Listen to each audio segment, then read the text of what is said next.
Hey, this is Indich. I'm Chris. This is MMA for you. I'm going to be doing my predictions for UFC Fight Night 43, Marquardt versus Huna, which happens on Fight Pass on June 28th.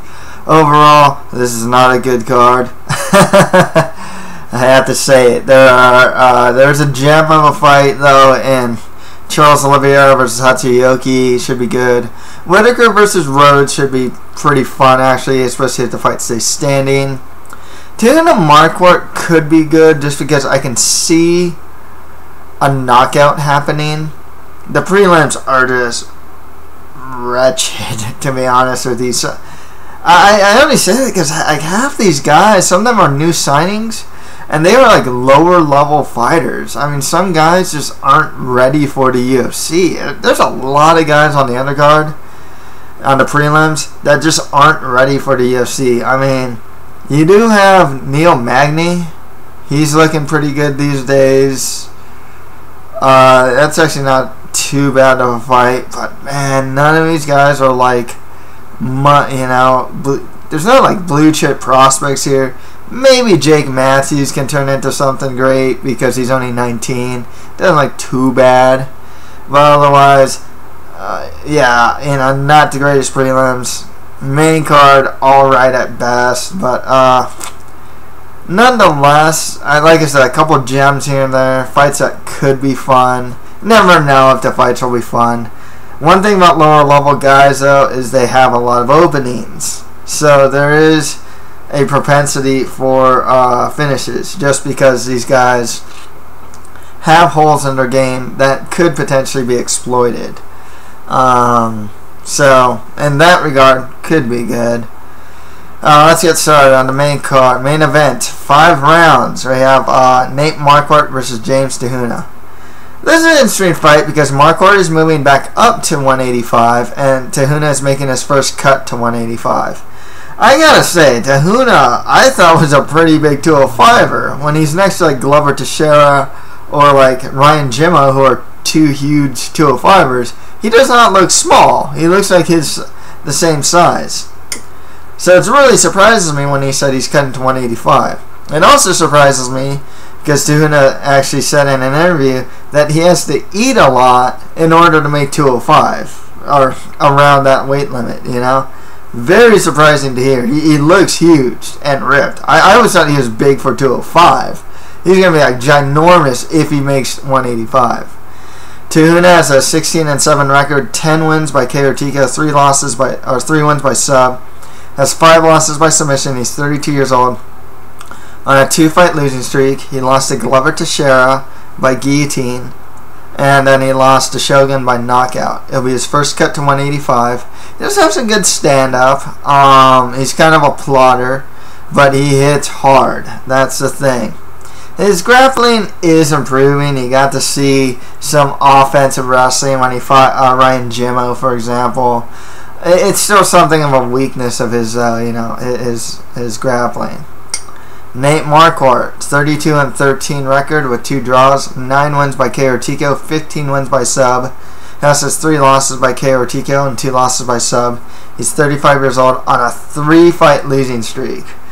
Guys that he's lost to, we're talking about Allenberger, knocked out by Jake Allenberger, knocked out by Hector Lombard.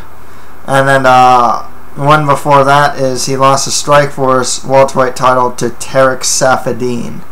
Very interesting that 2 guys on losing streaks are main eventing in a 5-round fight. Very odd. To me, that's very odd. I know Huna's got. This is going to be in Auckland, Australia, if I'm not mistaken. You know, you got a hometown guy in Huna there, but still, it's kind of odd to me. Things about Nate Marquardt though, he's really well-rounded.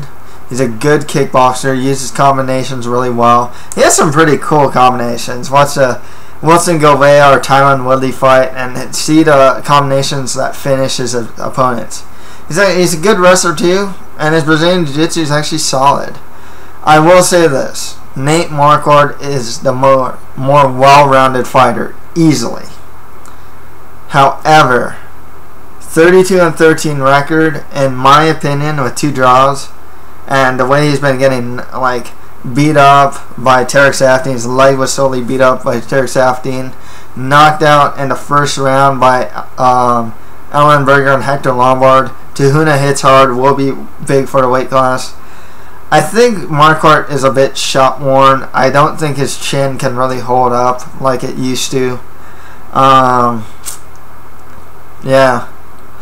Huna can also employ something of a pressure game on Marquardt. Marquardt's shown some susceptibility to getting pressured a good amount of times. Actually, when you see him losing to like Allenberger, he's pushed up against the cage. He did pretty well against Allenberger for the time the fight lasted. Then he gets like pressured against the cage, knocked out, pressured by Lombard. Yeah, pressure fighters could hurt Marquardt. I can see Huna pressuring him. And the size difference. I mean, at least height-wise, I forgot to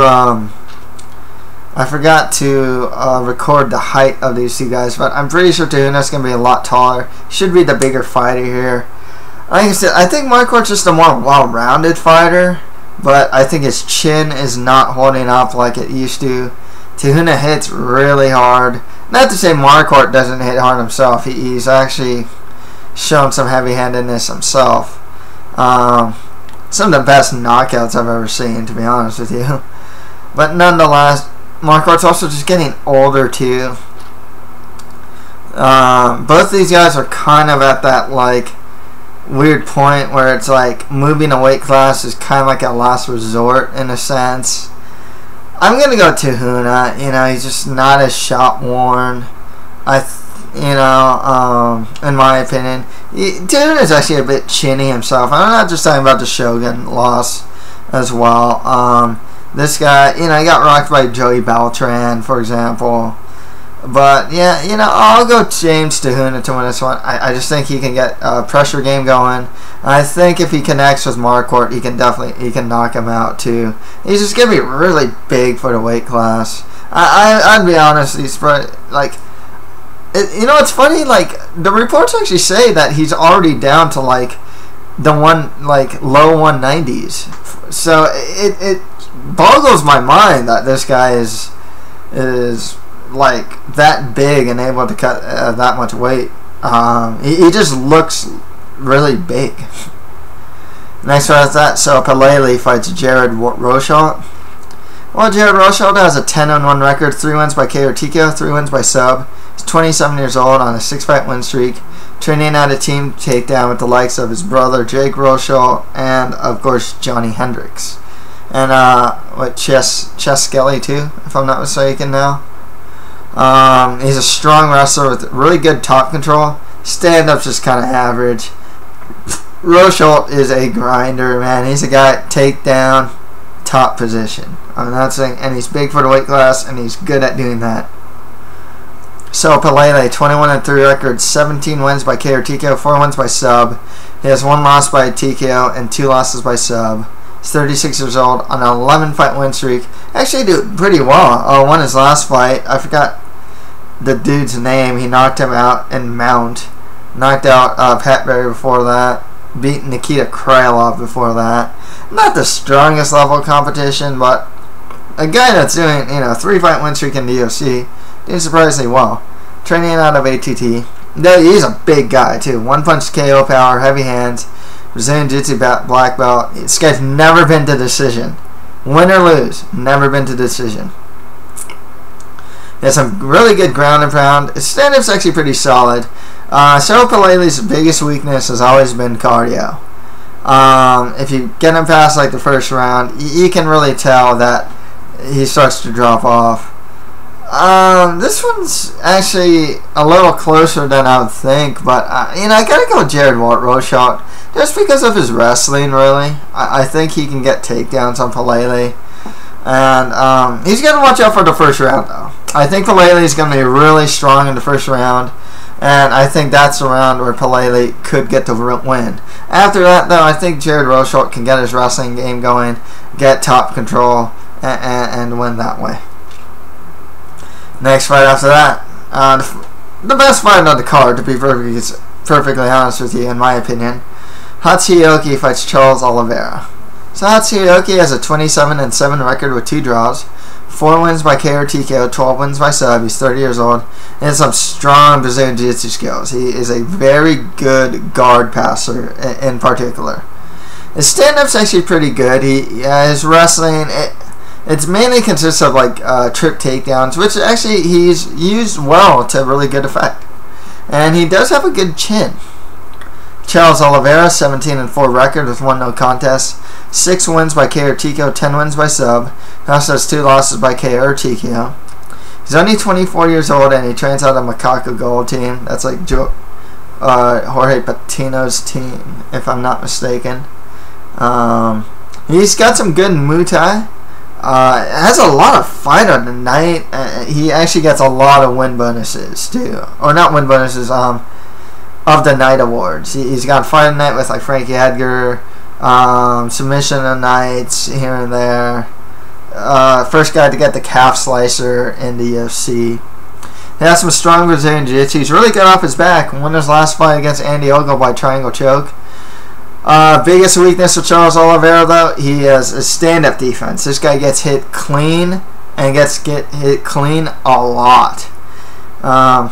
He also gets in bad positions a lot of times. It's like he seems a little too content off his back a lot of times. He's very active off his back, but he can get way too content there. This is a really good fight. I'm really high on Charles Oliveira. I've always been. And this fight's no exception. I think he might have the better stand-up. On the ground, it should be really interesting. Both are actually really strong there, but I'll go Charles Oliveira to win that one. Really good fight. I can see avenues though for Hioki to win, especially if he works his takedown and guard passing game. It'd be interesting because if Oliveira's on his back, I can't see Oliveira being too offensive. I don't think Hioki will leave that many openings, and I think he's going to try and aggressively guard pass. Could see some nice scrambling, but if Oliveira's a little too content off his back, it's going to be really bad against a guy like Hioki. And I can definitely see Hioki winning in that regard. Takedown, guard pass, staying on top, guard passing and whatnot. But we'll see how it goes. Like I said, maybe Oliveira scrambles. Maybe we'll see some good scrambling, some really cool grappling. I'd get a stand-up edge to Oliveira though. Next fight after that, pretty tough one for me to call, is Robert Whittaker fights Mike Rhodes. Robert Whittaker has an 11-4 record, 5 wins by KO or TKO, 5 wins by sub. He's only 23 years old on a 2-fight losing streak, losing to Court McGee and Stephen Thompson. His stand-up's good. He's especially a good counterpuncher. You got to see it in the Court McGee fight. And you got to see that against Colton Smith, who he knocked out. His takedown defense was actually pretty solid as well. Mike Rhodes, 6-2 record, 3 wins by KO or TKO, 1 win by sub. He's 24 years old, training out of Refa Sports. He's got some good stand-up. I like his boxing. His knees are pretty good as well. His wrestling's actually improving. The Refa Sports guys are all training with Ben Askren. You can see the fight against like Alan Jabon, for example, of his improved wrestling. His last fight, though, man, he was a pretty hot prospect coming to the UFC, but he lost to George Sullivan and looked extremely mediocre. Mike Rhodes looked just like he didn't look like a hot prospect. He looked like a very mediocre fighter. One thing that Sullivan managed to do is be the busier fighter against Mike Rhodes. Yeah, Rhodes' last showing was not very good, I gotta say. If you watch his other fights, especially in the regional scene, he looks really good. It might be, a lot of people are saying it's too much too soon, too early for a guy like Mike Rhodes to be in the UFC. So we'll see how this fight goes. Man, Robert Whittaker's actually, he's an Aussie himself. I gotta wonder if they matched him up to get the win over Rhodes. He has a lot more experience, especially in the octagon. So there's that aspect of this. Mike Rhodes, I just don't think we saw his best against George Sullivan. Like I said, Seen his other fights, he looks a lot better. Throws well in combination.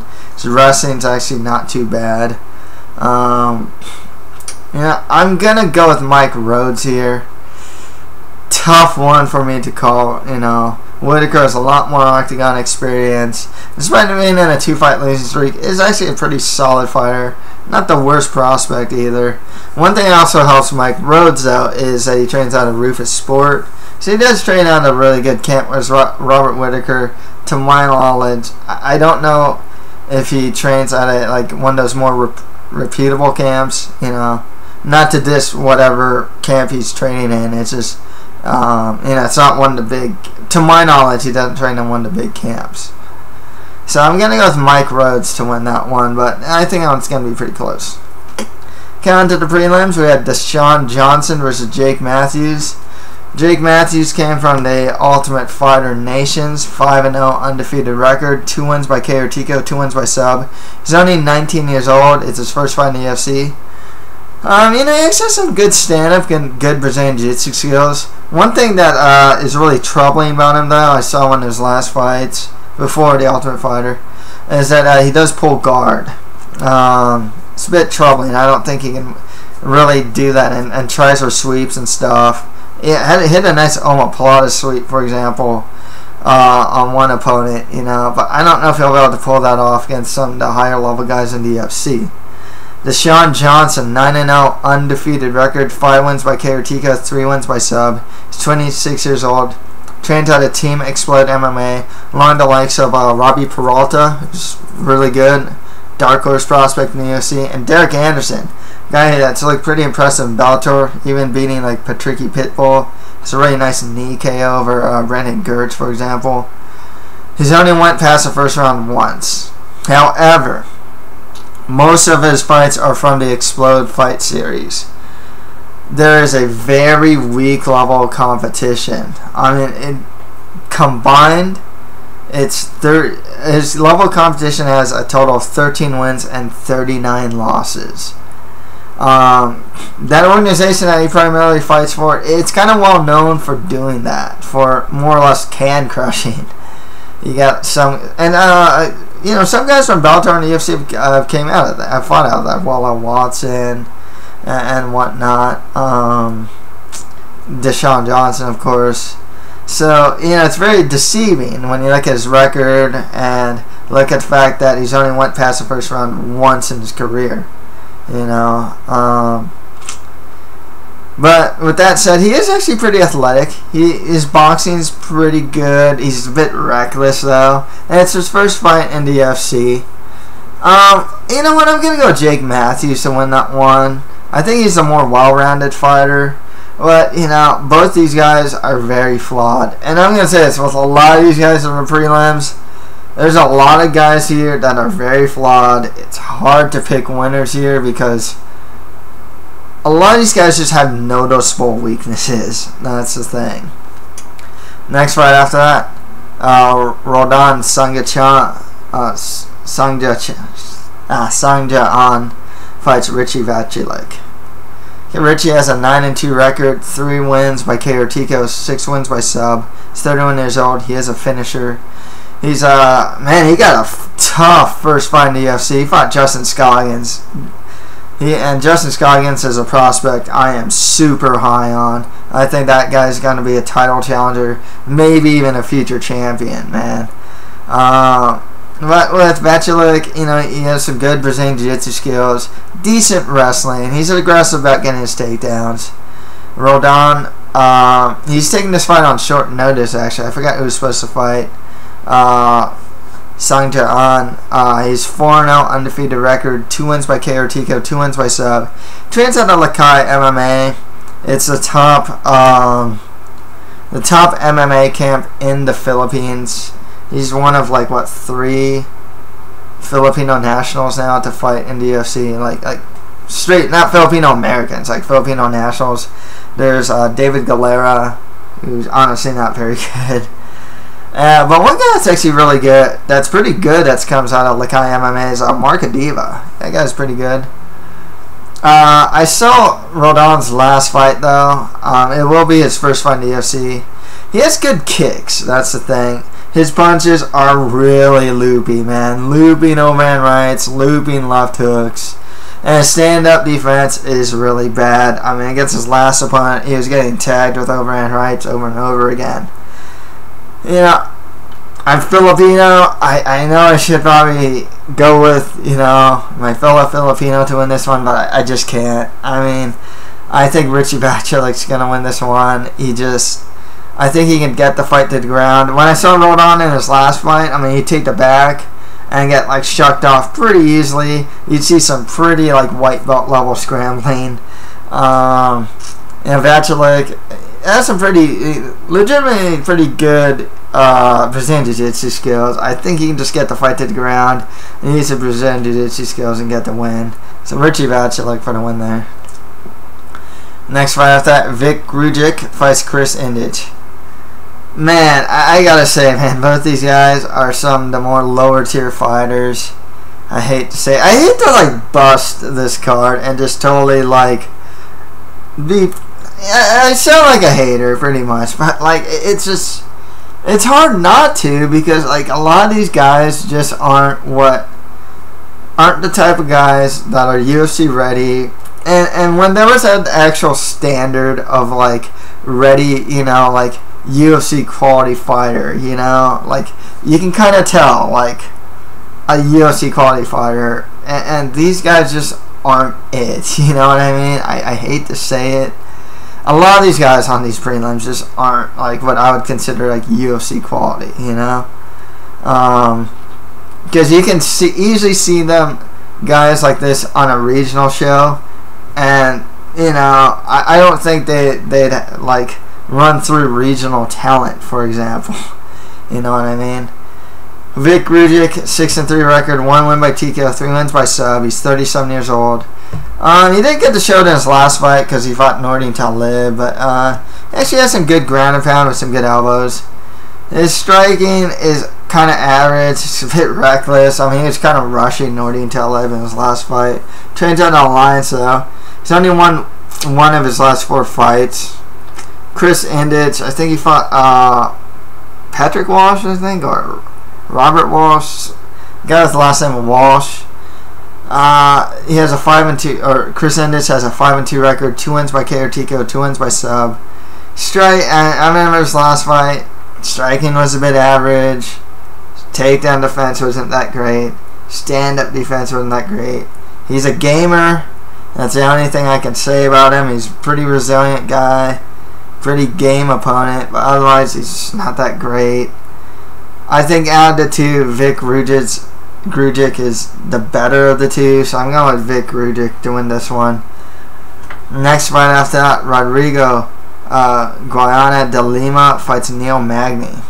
Quick turnaround for Magny. He actually beat Tim Means in his last bout, and before that he beat one of the Ovs. I want to say it's Umalatov, but I'm not too sure. But Magny has a 10-3 record, 2 wins by KO TKO, 2 wins by sub. Has his 2 losses by submission. 26 years old, and he's 6'3". He's a really tall and lanky welterweight. He's on a 2-fight win streak, training out of Grudge. He's actually one of the more, you know, he's a guy that came out and won the season's Ultimate Fighter. I think it was one of the weaker seasons too. And, you know, he came into the UFC, did not think he'd have any staying power in the UFC, you know what I mean? Just one of those guys. He's a guy that's now like, okay, yeah, I would say he's a UFC caliber fighter. I'm not saying he's some great prospect or anything like that, but he's solid enough, good enough stand-up, good enough wrestling and grappling, you know what I mean? Just solid all around, you know? He didn't start off that way, but he actually became a good fighter, not a great fighter, just a good fighter. He uses straight punches. One of the big things against Magny is he doesn't really have knockout power, you know, but you know, I like that his use of straight punches. He uses combinations relatively well. And his grappling's really improving. When he fought Tim Means, he'd mix in his wrestling with his striking. Gave Tim Means some fits, you know. De Lima has an 8-1 record with 1 draw, 6 wins by submission, 2 wins by decision. Only 22 years old, but he's on a 3-fight win streak. He does have some strong Brazilian Jiu-Jitsu skills, so Magny's got to watch out for that. And it's his first fight in the UFC. I'll go with Neil Magny to win that one. But, you know, I'd like to see if the fight hits the ground, or if De Lima can get the fight to the ground, how the fight will turn out, you know. With De Lima's jiu-jitsu skills, I mean, he potentially could get the sub, you know. It's not out of the question. But I'll go with Neil Magny to win that one. I think he might be able to outstrike De Lima. We'll see about that. And he just has more experience anyways. Next fight off that, Ian Entwistle fights Daniel Hooker. Daniel Hooker, 10-4 record, 4 wins by KO, 5 wins by sub. He also has 2 losses by submission. He's 24 years old on a 5-fight win streak. He's a good kickboxer. In the fight I saw from him, he actually showed some decent ground and pound. It's his first fight in the UFC. Ian Entwistle, 8-1 record, 1 win by TKO, 6 wins by sub. He's 27 years old. He's on a 4-fight win streak. Trains out of Phuket top teams. He's got some really good Brazilian Jiu-Jitsu skills and really good leg locks as well. I remember seeing one of his Cage Warriors fights where he like won by leg lock in less than a minute. But he's a type. He's pretty old school, man. This guy will just dive for submissions. I mean, just real kind of like a marching held type guy, just diving for submissions, leg locks, you know, especially. He has other submissions besides leg locks, of course. And he, you know, he'll really go for subs. That's the thing. Kind of a old school throwback in a sense. It's also his first one to UFC. I'll go with Ian Entwistle to win that one. I think he's just gonna dive for some sort of submission, and there's a good chance he'll probably get it too. And finally, we have Sean O'Connell versus Gian Villante. Sean O'Connell, 15-5 record, 7 wins by KO, 3 wins by sub. That's just 3 losses by KO, 2 losses by sub. He's 30 years old. He last fought Ryan Jimmo and got knocked out. Actually had a pretty good showing against him, you know. Showed some decent stand-up. Left himself kind of open, though. Didn't seem too bad in the clinch as well. With Gian Villante, 11-5 record, 7 wins by KO, 2 wins by sub. He also has 2 losses by KO. He's 29 years old. Trains out of Belmore Kickboxing, along a lot with guys like Costas Phillip, who trains out of there. He's a good kickboxer. His wrestling's actually not too bad. Stand-up defense is not very good. You can watch his fight against like Chad Griggs, for example. What other? There's a couple other fights where he's just shown some pretty bad stand-up defense. His cardio's not that great. You can see that against like Fabio Maldonado, for example. He just doesn't have that good of cardio. Despite all that, Villante, he is relatively well-rounded with his wrestling and his kickboxing. I think Villante also trains with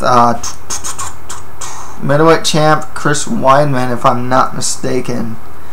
I'm going to go Gian Villante to win that one. Okay, to recap the main card, I have James Tehuna beating Nate Marquardt, Jared Rosholt over Soa Palelei, Charles Oliveira beating Hatsu Hioki, and Mike Rhodes over Robert Whittaker. On the prelims, I have Jake Matthews over Dashon Johnson, Richie Vaculik over Roldan Sangcha-an, Vic Grujic beating Chris Indich, Neil Magny over Rodrigo Goiana de Lima, Ian Entwistle beating Daniel Hooker, and Gian Villante over Sean O'Connell. So that's it for my predictions for UFC Fight Night 43, Marquardt versus Tehuna. If you have any comments, just leave them below. That's it for MMA for you. Thank you guys very much.